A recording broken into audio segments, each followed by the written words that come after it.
सभी को जय श्री कृष्णा। विष्णु भगवान की जय। पुरुषोत्तम मास महात्म कथा अध्याय 6 में श्री विष्णु जी और श्री कृष्ण जी का संवाद हमने सुना। पुरुषोत्तम मास महात्म कथा का अध्याय 7 श्री पुरुषोत्तम मास की महिमा आज हम सुनेंगे। सूत जी बोले, हे तपोधन, आप लोगों ने जो प्रश्न किया है वही प्रश्न देवर्षि नारद ने श्री नारायण से किया था। सो नारायण ने जो उत्तर दिया वही मैं आप लोगों से कहता हूँ। देवर्षि नारद जी बोले, विष्णु ने अधिमास का अपार दुख निवेदन करके जब मौन धारण किया तब हे बद्रीपते श्री पुरुषोत्तम ने क्या किया, सो इस समय आप हमसे कहिए। श्री नारायण बोले, हे वत्स, गोलोकनाथ श्री कृष्ण ने विष्णु के प्रति जो कहा वह अत्यंत गुप्त है, परंतु भक्त, आस्तिक, सेवक, दंभ रहित अधिकारी पुरुष को कहना चाहिए। अतः मैं सब कहता हूँ, सुनो।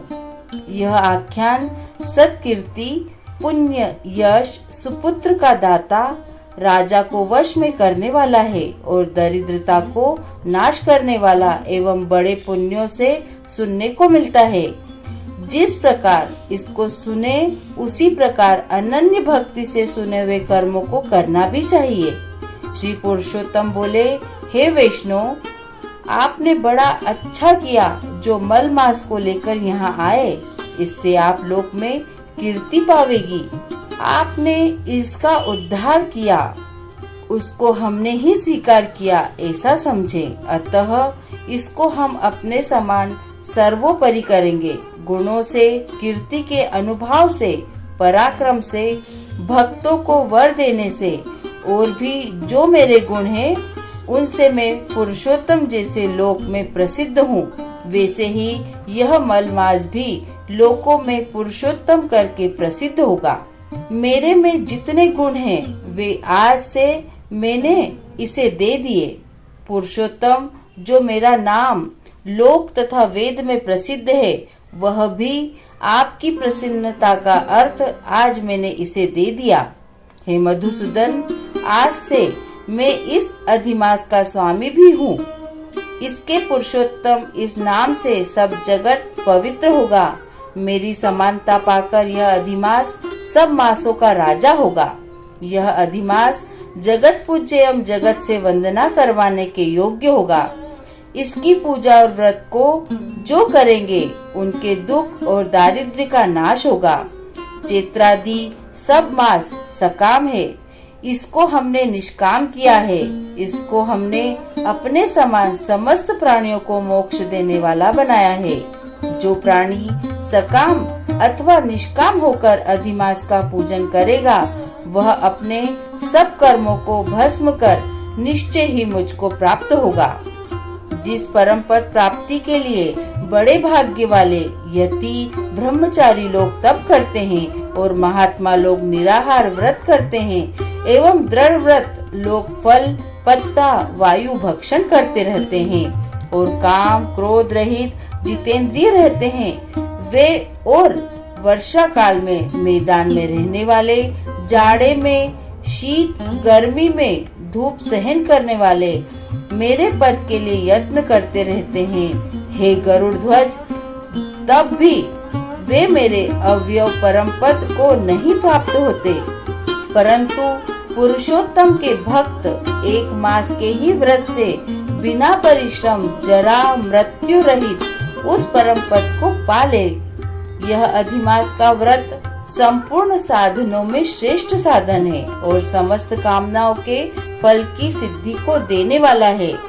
अतः इस पुरुषोत्तम मास का व्रत सबको करना चाहिए। हल से खेत में बोए हुए बीज जैसे करोड़ों गुना बढ़ते हैं, तैसे मेरे पुरुषोत्तम मास में किया हुआ पुण्य करोड़ों गुना अधिक होता है। कोई चातुर्मास आदि यज्ञ करने से स्वर्ग में जाते हैं, वह भी भोगों को भोग कर पृथ्वी पर आते हैं, परंतु जो पुरुष आदर से विधि पूर्वक अधिमास का व्रत करता है वह अपने समस्त कुल का उद्धार कर मेरे में मिल जाता है। इसमें कोई संशय नहीं है। मुझे प्राप्त होकर प्राणी पुनः जन्म मृत्यु भय से युक्त एवं आदि व्याधि और जरा से ग्रस्त संसार में फिर नहीं आता, जहाँ जाकर फिर पतन नहीं होता, सो मेरा परम धाम है। ऐसा जो वेदों का वचन है वह सत्य है, असत्य कैसे हो सकता है? यह अधिमास और इसका स्वामी मैं ही हूँ और मैंने ही इसे बनाया है। और पुरुषोत्तम यह जो मेरा नाम है सो भी मैंने इसे दे दिया, अतः इसके भक्तों की मुझे दिन रात चिंता बनी रहती है। इसके भक्तों की मनोकामना को मुझे ही पूर्ण करना पड़ता है। कभी कभी मेरे भक्तों का अपराध भी गणना में आ जाता है, परंतु पुरुषोत्तम मास के भक्तों का अपराध में कभी भी नहीं गिनता।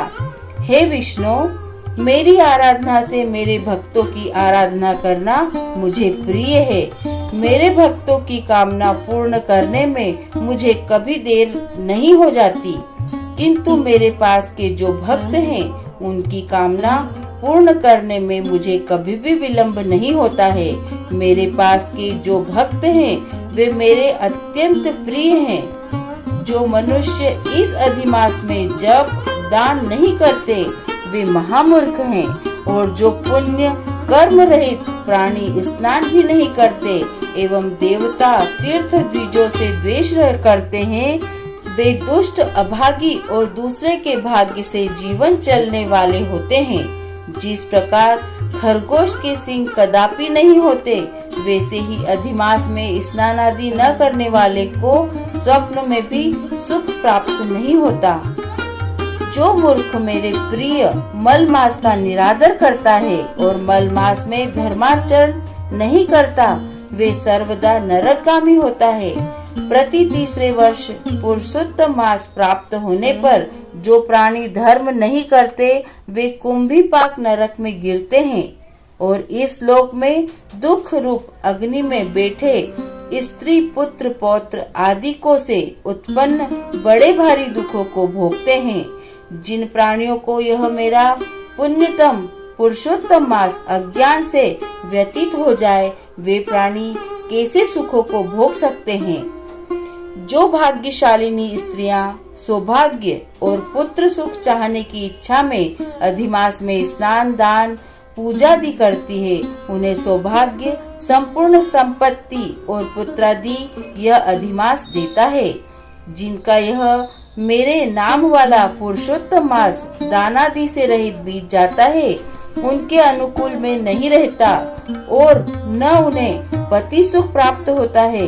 भाई पुत्र धनों का सुख तो इसे स्वप्न में भी दुर्लभ है। अतः विशेष करके सब प्राणियों को अधिमास में स्नान पूजा जप आदि और विशेष करके शक्ति के अनुसार दान अवश्य करना चाहिए। जो मनुष्य इस पुरुषोत्तम मास में भक्ति पूर्वक मेरा पूजन करते हैं, वे धन पुत्र और अनेक सुखों को भोग कर पुनः गोलोक के वासी होते हैं।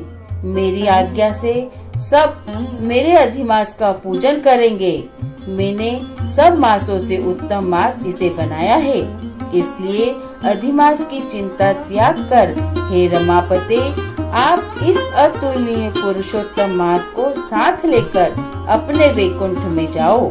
श्री नारायण बोले, इस प्रकार भगवान श्री कृष्ण के मुख से रसिक वचन श्रवण कर विष्णु अत्यंत प्रसन्नता पूर्वक उस मल मास को अपने साथ लेकर नूतन जलधर के समान श्याम भगवान श्री कृष्ण को प्रणाम कर गरुड़ पर सवार हो शीघ्र वैकुंठ के प्रति चल दिए। इति श्री पुरुषोत्तम मासे महात्म्ये सप्तो अध्यायः।